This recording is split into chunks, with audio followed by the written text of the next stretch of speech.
നമസ്കാരം എല്ലാ മലയാളി വാർത്താ പ്രേക്ഷകർക്കും നല്ലൊരു ദിവസം ആശംസിച്ചുകൊണ്ട് വാർത്തകളിലേക്ക് കടക്കുകയാണ്. മഴ മുന്നറിയിപ്പാണ് ആദ്യം തന്നെ പങ്കുവയ്ക്കാനുള്ളത്. കഴിഞ്ഞ ദിവസങ്ങളൊക്കെ ശക്തമായ മഴയാണ് പലയിടത്തും പെയ്തത്. ഇന്നും മഴ മുന്നറിയിപ്പുണ്ട്. കഴിഞ്ഞ ദിവസം ചില ജില്ലകളിൽ റെഡ് അലേർട്ട് പ്രഖ്യാപിക്കുന്ന സാഹചര്യമുണ്ടായി. കോഴിക്കോട്, വയനാട്, കണ്ണൂർ, കാസർഗോഡ് ജില്ലകളിലായിരുന്നു ഇന്നലെ റെഡ് അലേർട്ട് പ്രഖ്യാപിച്ചത്. എന്തായാലും ഇന്ന് അത്തരത്തിൽ റെഡ് അലേർട്ട് ഇല്ല, പക്ഷേ ഓറഞ്ച് അലേർട്ട് ഉണ്ട്. അതിതീവ്രമായ മഴയ്ക്കുള്ള സാധ്യത ഇന്നും ചില ജില്ലകളിലുണ്ട്. അപ്പോൾ ഇന്ന് ഏതൊക്കെ ജില്ലകളാണ് മുന്നറിയിപ്പ് എന്ന് നോക്കാം. ഓറഞ്ച് അലേർട്ട് ഇന്ന് പ്രഖ്യാപിച്ചിരിക്കുന്നത് കോഴിക്കോട്, വയനാട്, കണ്ണൂർ, കാസർഗോഡ് ജില്ലകളാണ്. നാളെ കണ്ണൂർ, കാസർഗോഡും 19-ാം തീയതി മലപ്പുറം, കോഴിക്കോട്, വയനാട്, കണ്ണൂർ, കാസർഗോഡ് ജില്ലകളും 20-ാം തീയതി ഇടുക്കി, മലപ്പുറം, കോഴിക്കോട്, വയനാട്, കണ്ണൂർ, കാസർഗോഡ് ജില്ലകളും കേന്ദ്ര കാലാവസ്ഥാ വകുപ്പ് ഓറഞ്ച് അലർട്ട് പ്രഖ്യാപിച്ചിരിക്കുകയാണ്. ഒറ്റപ്പെട്ട ഇടങ്ങളിൽ അതിശക്തമായ മഴയ്ക്കുള്ള സാധ്യതയാണ് പ്രവചിക്കപ്പെട്ടിരിക്കുന്നത്. 24 മണിക്കൂറിൽ 115.6 മില്ലിമീറ്റർ മുതൽ 204.4 മില്ലിമീറ്റർ വരെ മഴ കിട്ടുമെന്നാണ് അതിശക്തമായ മഴ എന്നതുകൊണ്ട് കേന്ദ്ര കാലാവസ്ഥാ വകുപ്പ് അർത്ഥമാക്കുന്നത്. മഞ്ഞ അലേർട്ടുണ്ട്. ഇന്ന് ആലപ്പുഴ, ഇടുക്കി, എറണാകുളം, തൃശൂർ, പാലക്കാട്, മലപ്പുറം ജില്ലകളും നാളെ ഇടുക്കി, എറണാകുളം, തൃശൂർ, പാലക്കാട്, മലപ്പുറം ജില്ലകളും മറ്റന്നാൾ പത്തനംതിട്ട, കോട്ടയം, ഇടുക്കി, എറണാകുളം, തൃശൂർ, പാലക്കാട് ജില്ലകളും 20-ാം തീയതി തിരുവനന്തപുരം, കൊല്ലം, പത്തനംതിട്ട, ആലപ്പുഴ, കോട്ടയം, എറണാകുളം, തൃശൂർ, പാലക്കാട് ജില്ലകളും കേന്ദ്ര കാലാവസ്ഥാ വകുപ്പ് മഞ്ഞ അലർട്ട് പ്രഖ്യാപിച്ചിരിക്കുകയാണ്. ഒറ്റപ്പെട്ട ശക്തമായ മഴയ്ക്കുള്ള സാധ്യതയാണ് പ്രവചിക്കപ്പെട്ടിരിക്കുന്നത്. 24 മണിക്കൂറിൽ 64.5 മില്ലിമീറ്റർ മുതൽ 115.5 മില്ലിമീറ്റർ വരെ മഴ കിട്ടുന്ന സാഹചര്യത്തെയാണ് ശക്തമായ മഴ എന്നതുകൊണ്ട് അർത്ഥമാക്കുന്നത്. ഈ അതിതീവ്ര മഴ വലിയ രീതിയിലുള്ള അപകടങ്ങൾ സൃഷ്ടിക്കും. നമുക്കറിയാവുന്നതുപോലെ തന്നെ മഴക്കാലത്തുണ്ടാകാവുന്ന ചില അപകടങ്ങൾ അതൊക്കെ നമ്മൾ മുന്നിൽ കണ്ടു വേണം ഈ മഴ ദിവസങ്ങളൊക്കെ ആയിരിക്കാൻ. കുറഞ്ഞ സമയം കൊണ്ട് വലിയ മഴയുണ്ടാകുന്ന പ്രവണതയാണ് പ്രതീക്ഷിക്കുന്നത്. മലവെള്ളപ്പാച്ചിൽ, മിന്നൽ പ്രളയങ്ങൾ ഇവയിലേക്ക് നയിക്കാനുള്ള സാധ്യതയുണ്ട്. നഗരപ്രദേശങ്ങളും പൊതുവെ താഴ്ന്ന പ്രദേശങ്ങളും വെള്ളക്കെട്ട് രൂപപ്പെടാനും സാധ്യതയുണ്ട്. മഴ തുടരുന്ന സാഹചര്യം മണ്ണിടിച്ചിലും ഉരുൾപൊട്ടലും സൃഷ്ടിക്കും. പൊതുജനങ്ങളും സർക്കാർ സംവിധാനങ്ങളും ജാഗ്രത പാലിക്കണം. പൊതുജനങ്ങൾക്ക് പ്രത്യേക ജാഗ്രതാ നിർദ്ദേശങ്ങൾ അറിയിച്ചിട്ടുണ്ട്. എന്തൊക്കെയാണെന്ന് നോക്കാം. ശക്തമായ മഴ കിട്ടിക്കൊണ്ടിരിക്കുന്ന മലയോര മേഖലയിൽ മണ്ണിടിച്ചിൽ, ഉരുൾപൊട്ടൽ, മലവെള്ളപ്പാച്ചിൽ സാധ്യതയുണ്ട്. ഈ സാധ്യതയുള്ള പ്രദേശങ്ങളിലുള്ളവർ സുരക്ഷിതമായ സ്ഥലത്തേക്ക് മാറി താമസിക്കേണ്ടതാണ്. പകൽ സമയത്ത് തന്നെ മാറി താമസിക്കാൻ ആളുകൾ തയ്യാറാകണം. സ്ഥിരമായ വെള്ളക്കെട്ട് രൂപപ്പെടാറുള്ള താഴ്ന്ന പ്രദേശങ്ങളിൽ താമസിക്കുന്നവർ സാഹചര്യം വിലയിരുത്തി തയ്യാറാക്കപ്പെടുന്ന ക്യാമ്പുകളിലേക്ക് മാറാൻ തയ്യാറാകണം. ശക്തമായ കാറ്റിന് സാധ്യതയുള്ളതിനാൽ അടച്ചുറപ്പില്ലാത്ത വീടുകളിൽ താമസിക്കുന്നവരും മേൽക്കൂര ശക്തമല്ലാത്ത വീടുകളിൽ താമസിക്കുന്നവരും പ്രത്യേക ജാഗ്രത പാലിക്കണം. അപകടാവസ്ഥ മുന്നിൽ കാണുന്നവർ അധികൃതരുമായി ബന്ധപ്പെട്ട് സുരക്ഷിതമായ സ്ഥലങ്ങളിലേക്ക് സുരക്ഷാ മുൻകരുതലിന്റെ ഭാഗമായി മാറി താമസിക്കുക. സ്വകാര്യ പൊതുവിടങ്ങളിൽ അപകടാവസ്ഥയിൽ നിൽക്കുന്ന മരം, പോസ്റ്റ്, ബോർഡ്, മതില് ഇവയെല്ലാം സുരക്ഷിതമാക്കേണ്ടതും മരങ്ങൾ കോതി ഒതുക്കുകയും ചെയ്യേണ്ടതാണ്.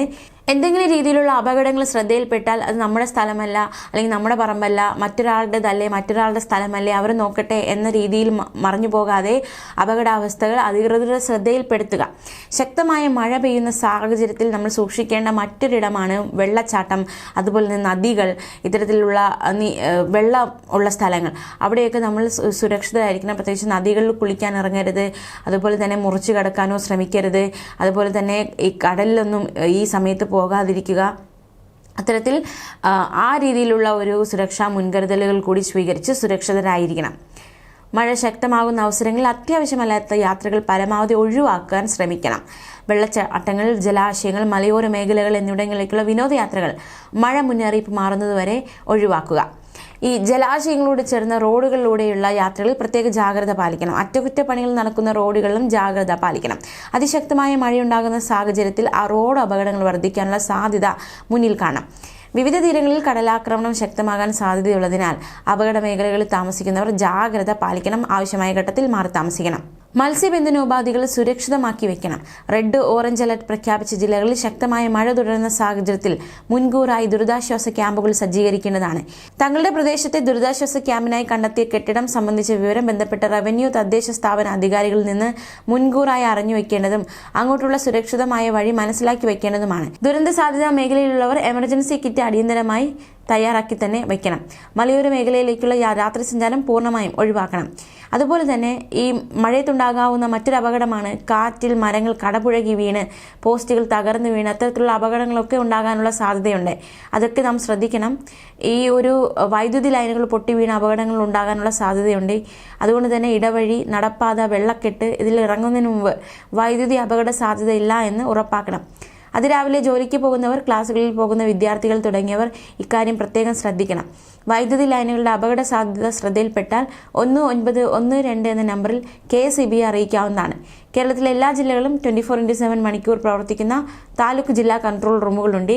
അപ്പോൾ അപകട സാധ്യത മുന്നിൽ കാണുന്ന ഘട്ടത്തിലും സഹായങ്ങൾക്കുമായി 1077 107 എന്നീ ടോൾ ഫ്രീ നമ്പറുകളിൽ ബന്ധപ്പെടാവുന്നതാണ്. ഈ മഴയത്ത് പ്രതീക്ഷിക്കാവുന്ന ചില ആഘാതങ്ങൾ, അതായത് റഡാർ ചിത്രപ്രകാരം നോക്കുകയാണെങ്കിൽ ചില ജില്ലകളിൽ അപകട സാധ്യതയുണ്ട്. പ്രധാന റോഡുകളിലെ വെള്ളക്കെട്ട്, വാഹനങ്ങളിലെ കാഴ്ചമങ്ങൽ എന്നിവയ്ക്ക് സാധ്യതയുണ്ട്. ഗതാഗത കുരുക്കുണ്ടാക്കാൻ സാധ്യതയുണ്ട്. താഴ്ന്ന പ്രദേശങ്ങളിലും നദീതീരങ്ങളിലും വെള്ളക്കെട്ട്, വെള്ളപ്പൊക്കം എന്നിവയ്ക്ക് സാധ്യതയുണ്ട്. മരങ്ങൾ കടപുഴകി വീണാൽ വൈദ്യുതി തടസ്സം, അപകടം എന്നിവയിലേക്ക് നയിച്ചേക്കാം. വീടുകൾക്കും കുടിലുകൾക്കും ഭാഗിക കേടുപാടുകൾക്കും സാധ്യതയുണ്ട്.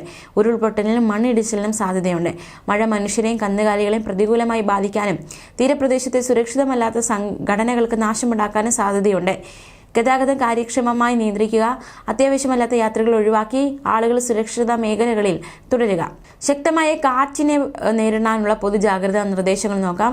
കേരളത്തിലെ ഏറ്റവും കൂടുതൽ നാശനഷ്ടവും ജീവഹാനിയും ഉണ്ടാക്കുന്ന സംസ്ഥാന സവിശേഷ ദുരന്തമാണ് ശക്തമായ കാറ്റ്. ശക്തമായ കാറ്റിൽ മരങ്ങൾ കടപുഴകിയും ചില്ലകൾ ഒടിഞ്ഞു വീണും അപകടങ്ങൾ ഉണ്ടാകാനുള്ള സാധ്യതയുണ്ട്. കാറ്റും മഴയും ഉണ്ടാകുമ്പോൾ ഒരു കാരണവശാലും മരങ്ങളുടെ ചുവട്ടിൽ നിൽക്കാനോ വാഹനങ്ങൾ പാർക്ക് ചെയ്യാനോ പാടില്ല. വീട്ടുവളപ്പിലെ മരങ്ങളുടെ അപകടകരമായ രീതിയിലുള്ള ചില്ലകൾ വെട്ടിയൊതുക്കണം. അപകടാവസ്ഥയിലുള്ള മരങ്ങൾ പൊതുവിടങ്ങളിൽ ശ്രദ്ധയിൽപ്പെട്ടാൽ ബന്ധപ്പെട്ട തദ്ദേശ സ്ഥാപനങ്ങളെ അറിയിക്കുക. ഉറപ്പില്ലാത്ത പരസ്യ ബോർഡുകൾ, ഇലക്ട്രിക് പോസ്റ്റുകൾ, കൊടിമരങ്ങൾ തുടങ്ങിയവയെ കാറ്റിൽ വീഴാൻ സാധ്യതയുണ്ട്. അതുകൊണ്ട് കാറ്റ് മഴയും ഇല്ലാത്ത സമയത്ത് അവ ശരിയായ രീതിയിൽ ബലപ്പെടുത്തുക, അഴിച്ചുവെക്കുക, അങ്ങനെ എന്തെങ്കിലും ചെയ്യുക.